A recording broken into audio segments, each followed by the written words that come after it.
Olá pessoal, bom dia, boa tarde, boa noite, boa madrugada. Né? Nós estamos reiniciando aquela forma de aula que começamos logo no início do ano, de gravar as aulas e de disponibilizar via YouTube, né?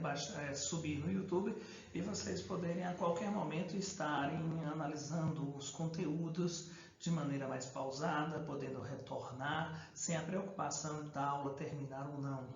Então eu resolvi essa temática de Brasil Colônia, a gente usar esse formato de aula virtual, de aula que vocês podem acessar por meio do YouTube, estando disponível por meio do YouTube, e a gente continuar nosso diálogo no WhatsApp para tirada de dúvida. Então, certo? Vamos, Brasil Colônia, vamos estudar desta maneira.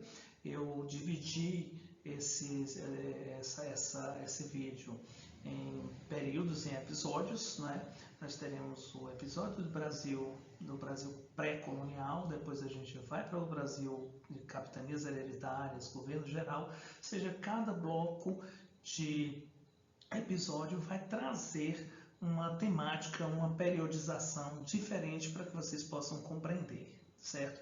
Então, nossas aulas deste período, deste bloco do Brasil Colônia será desta maneira, certo, pessoal? Então, vamos iniciar nossa aula de hoje. Como eu disse, o primeiro período vai ser o Brasil pré-colonial, certo? Então, para os alunos, meus queridos alunos do 7º ano do Arnaldo Cardoso, nós vamos tentar de maneira dinâmica, de maneira alegre, com slides bem divertidos, a gente está falando sobre esse momento histórico do Brasil, certo, pessoal? Então, vamos lá? Certo? Então, vamos iniciando aí. Brasil Colônia, né, o período colonial, que é o que nós iremos analisar aqui agora. Vejam que está traçado aí uma linha do tempo, certo, pessoal? E nessa linha do tempo nós temos dois períodos importantes aqui assim para o Brasil, que é justamente o recorte temporal que nós iremos estudar. Esse recorte temporal se inicia em 1530 com a expedição de Martim Afonso de Souza, né? É uma missão com o objetivo de colonizar e auxiliar que o Brasil tivesse o seu início de colonização. Em 1815, que é quando o então Estado do Brasil ele tornou-se reino de Portugal, Brasil e Algarves, ou seja, o Brasil vai deixar de ser colônia e passar a fazer parte do reino de Portugal junto com Algarves. Você tem aí assim até, eu fiz questão de colocar o símbolo, não é, o brasão desse reino formado por essas três partes, esses três estados. Né? É importante também destacar, pessoal, que durante esses anos, né, que grande parte da extensão territorial que o Brasil tem hoje, grande parte do Brasil conhecido hoje, foi conquistado por meio de diversos conflitos com tamoios, tupinambás, esses conflitos travados com nações e povos europeus, que além dos portugueses, nós tivemos também a presença de espanhóis, holandeses, franceses, entre outros, certo? Então, este é o período chamado período colonial, certo? Mas, antes de estudarmos esse espaço, que é compreendido aqui entre 1530 e 1815, é importante a gente...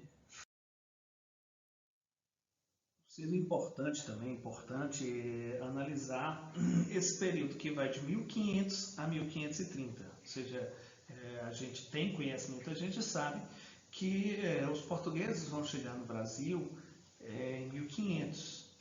Só que entre 1500 a 1530 você não tem propriamente uma colonização.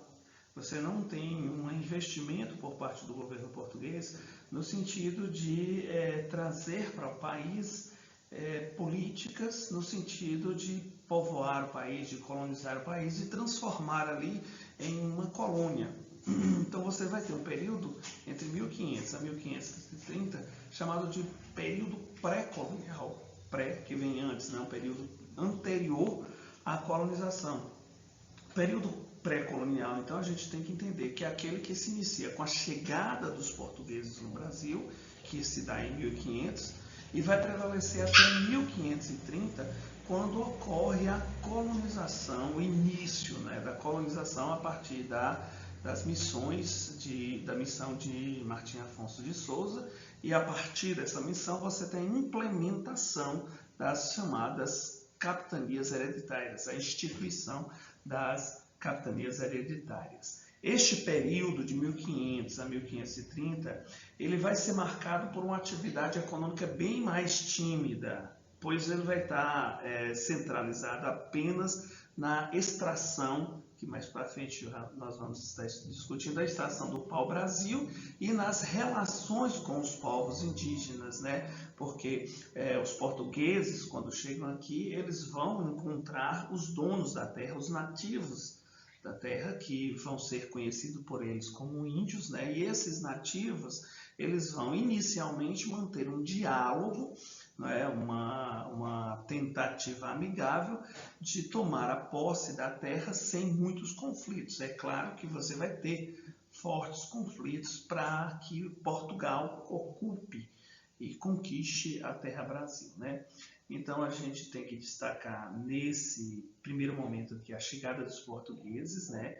Ela vai se dar por meio de uma expedição liderada por Pedro Álvares Cabral. Ele vai comandar 13 caravelas que vai sair de Lisboa. Essas caravelas vão sair de Lisboa em março, 9 de março de 1500, e vai chegar ao Brasil em 22 de março de 1500. É claro que existe todo aquele debate, vocês devem ter assistido um vídeo, se existia reais intenções de Portugal em chegar ao Brasil, ou se na verdade eles procuravam uma rota diferente, que não fosse a rota terrestre, para se chegar às Índias. Isso é desimportante para a história. O importante é que nesse ano você tem a chegada dos portugueses oficial. Claro que a gente tem registros anteriores de europeus na terra Brasil, né, no Brasil, como Pacheco, entre outros, mas não cabe a gente discutir aqui agora.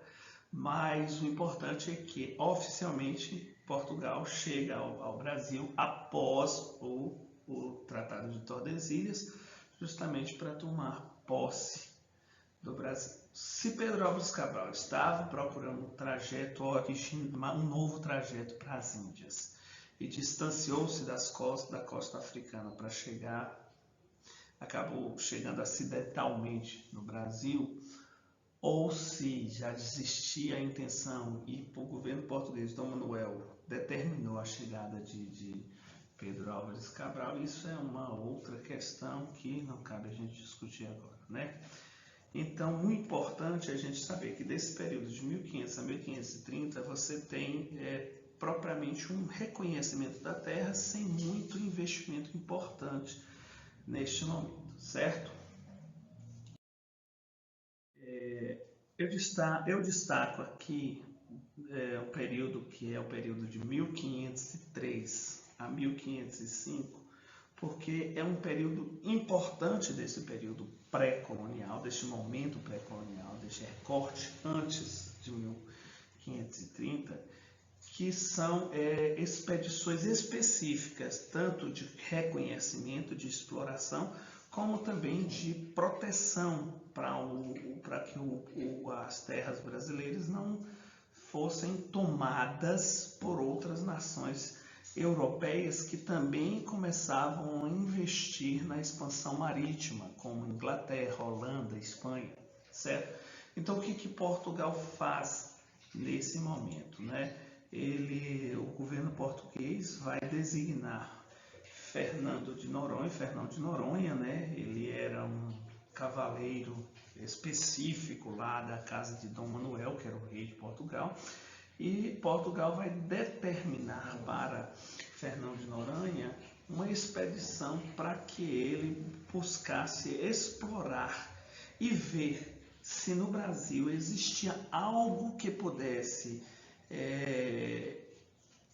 demandar, exigir do governo português um maior investimento, e se essas coisas que eles pudessem encontrar, que material poderia ser esse? Ouro, prata, importa especiarias ou madeiras ou qualquer coisa que fosse aproveitável pelo governo. Então, o rei Dom Manuel de Portugal determina, né, esse período para Fernão de Noronha.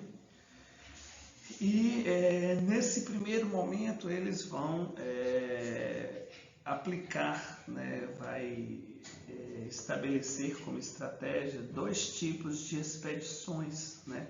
As chamadas expedições exploratórias, que tinha por objetivo fazer esse levantamento, né? As expedições exploratórias, elas determinavam uma grande quantidade de pessoas que iriam entrar nas terras desconhecidas para os portugueses naquele momento e buscava conhecer os nativos que aqui viviam, as pessoas, os comportamentos culturais, os costumes, os comportamentos de guerra, tal, como também as possíveis riquezas que tivesse aqui no país, além de ter ajudado bastante na construção da cartografia, né, do mapeamento da costa brasileira, para você ter elementos de conhecimento por parte dos portugueses a partir dos mapas. As outras expedições eram as chamadas expedições de patrulhamento, de patrulha, né? Essa expedição de patrulha já era mais de proteção, que inclusive ajuda a constituir as chamadas feitorias, que eram fortes construídos pelos portugueses com o objetivo de proteger a costa brasileira de possíveis ataques de outros europeus, como holandeses, os piratas franceses, ingleses, que pudesse fazer com que Portugal perdesse as terras brasileiras. Então, a gente vê que nesse período pré-colonial você tem uma característica muito específica em relação a forma como era tratado o Brasil. Havia pouco interesse da coroa portuguesa, né? Eles vão investir na exploração do pau-brasil, mas para frente a gente vai entender o porquê, né? Buscavam o trabalho indígena, esse trabalho indígena geralmente pelo escambo, que era a troca de materiais que os indígenas tinham interesses ou tinham curiosidades, enquanto que eles forneciam tanto riquezas, quanto conhecimento e quanto o próprio trabalho e a construção de feitorias, certo? Então é bom destacar esse primeiro período aqui pré-colonial, de 1503 a 1505, você tem uma expedição buscando explorar e conhecer o país, comandada por Fernão de Noronha, não é? Um português que nasceu em Lisboa, e é marcado muito pela exploração, por 2 tipos de expedições. Exploração, buscava conhecer a terra desconhecida, e expedições de patrulha, que eram expedições guarda-costas, certo? Então vamos avançar um pouco aqui agora. Então, nesse período pré-colonial, a gente tem que destacar algumas atividades econômicas que vai ter destaque e que vai ser praticada no período pré-colonial.